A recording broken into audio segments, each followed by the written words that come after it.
जिसे हम जीवन समझते हैं, उसे जीवन समझने का कोई कारण नहीं है। बहुत कम लोगों को जीवन उपलब्ध होता है। जन्म तो सब लेते हैं और अधिकतर लोग जन्म को ही जीवन समझ लेते हैं। जन्म तो सिर्फ एक अवसर है जीवन को पाने का या खोने का। वो तो एक संभावना है जिसमें कुछ भी विकसित हो सकता है और कुछ भी नहीं हो सकता। बहुत सारे लोगों का जीवन व्यर्थ ही रह जाता है। उनका जन्म लेना जीवन को प्राप्त ना करने में ही बीत जाता है। बहुत कम लोगों में जीवन के अंकुर फूटते हैं, फूल आते हैं और वो परम पिता परमात्मा को प्राप्त होते हैं। ऐसे लोगों को हम याद रखते हैं, ऐसे लोगों को हम पूजते हैं, लेकिन हम हमेशा एक बात को भूल जाते हैं कि ठीक वही जन्म जो उन महापुरुषों ने लिया था, वही जन्म हमने भी लिया है।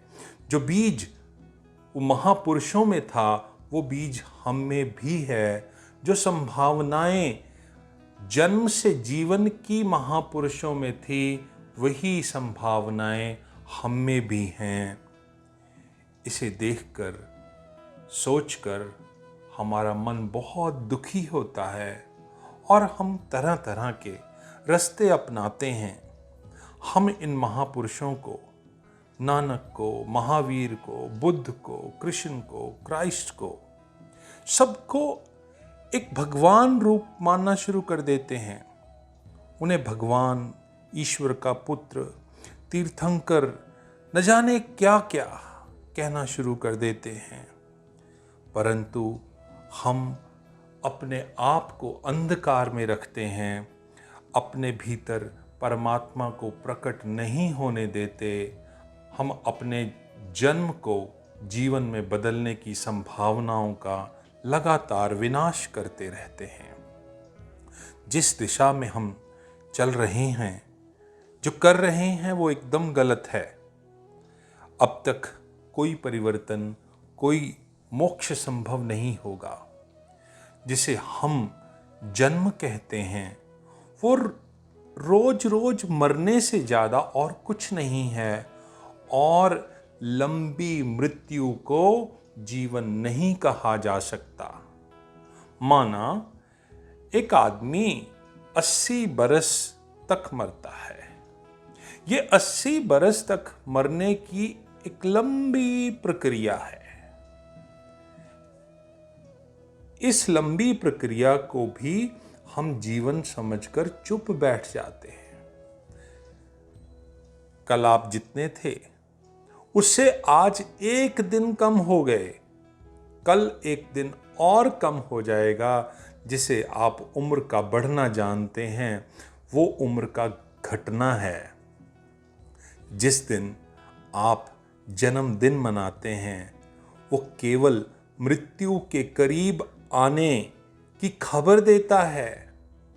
और सब दौड़ के अंत में ये पाया जाता है कि हम मौत तक पहुंच जाते हैं। ये सारी दौड़ धूप मृत्यु से बचने के अरेंजमेंट्स हैं। कोई वेल्थ इकट्ठी कर रहा है, कोई नेम, कोई फेम, कोई पावर, कोई पोजीशन। ये सारी चेष्टाएं एक बात से बचने के लिए है कि कल जो मौत आएगी, मैं उसके खिलाफ कोई सुरक्षा, कोई सिक्योरिटी का अरेंजमेंट कर लूँगा। परंतु जब मौत आती है तो ये सब अरेंजमेंट्स खत्म हो जाते हैं। एक राजा था, उसने एक स्वप्न देखा। उसके सपने में एक छाया आई और उसने कहा कि मैं मृत्यु हूँ, कल तैयार रहना, ठीक जगह पर पहुँच जाना, कल तुम्हें लेने आऊँगी। उसकी नींद टूट गई, सपना टूट गया और सुबह उसने बड़े बड़े ज्योतिषियों को, स्वप्न के एनालिस्ट को, ड्रीम एनालिसिस्ट को बुलाया। सबने कहा कि आपके पास ज़्यादा समय नहीं है, विचार का मौका नहीं है। आपके पास कोई भी तेज घोड़ा हो तो उसे लें और भाग जाएं। जितनी दूर निकल जाएं उतना ही बेहतर है। भागें और मौत से बचें। राजा ने तभी एक तेज घोड़ा बुलाया और भागना शुरू कर दिया। शाम होते होते सैकड़ों मील दूर पहुंच गया। सूरज डूब रहा था तो उसने अपने घोड़े को बांधा और झाड़ के नीचे खड़ा हुआ। भगवान को धन्यवाद देने का मन ही बना रहा था। उसी छाया ने उसके पास आकर कंधे पे हाथ रखा कि मैं बहुत परेशान थी कि इतनी दूर तुम आ भी पाओगे या नहीं, क्योंकि यही वह जगह है जहां तुम्हारी मौत होनी लिखी थी।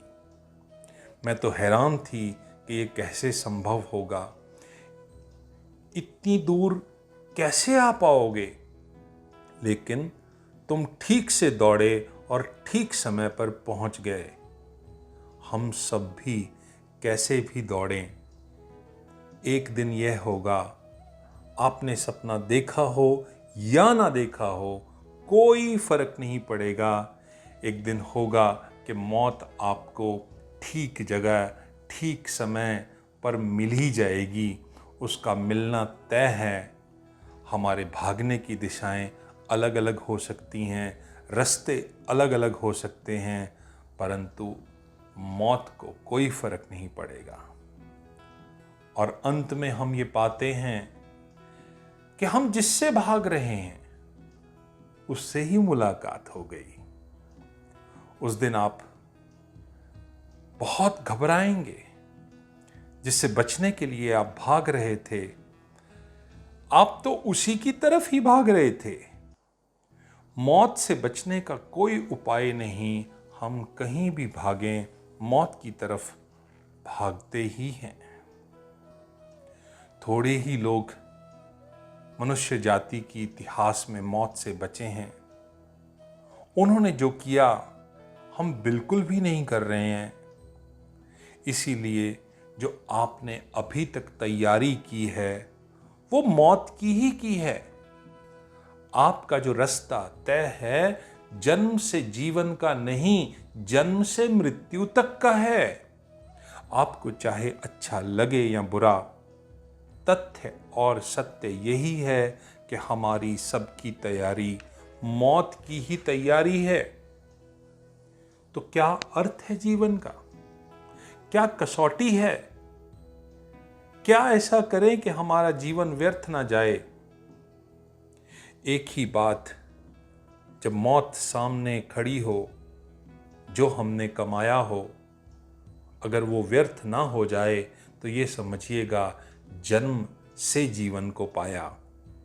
आप कुछ ऐसी वेल्थ इकट्ठी करें, कोई ऐसी शक्ति का निर्माण करें, ऐसे प्राणों के भीतर ऐसी ऊर्जा को जन्म दें कि जब आप मौत के समक्ष हों तो भीतर कुछ हो जो मौत से बच जाता हो, जिसे मृत्यु नष्ट ना कर पाती हो।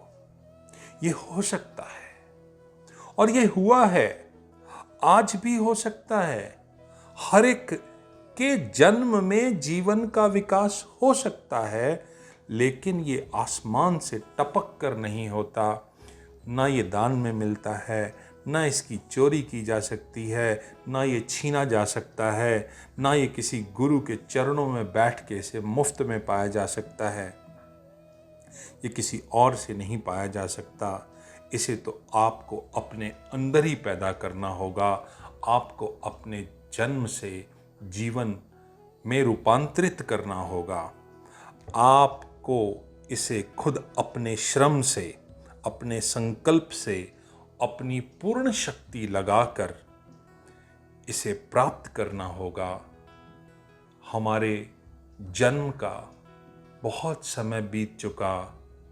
हमें पूर्ण रूप से इस कोशिश में लगना चाहिए कि हम अपने जन्म से जीवन को प्राप्त कर सकें और हम इस जन्म और मृत्यु से छुटकारा, या जिसे हम मोक्ष कहते हैं, पा सकें।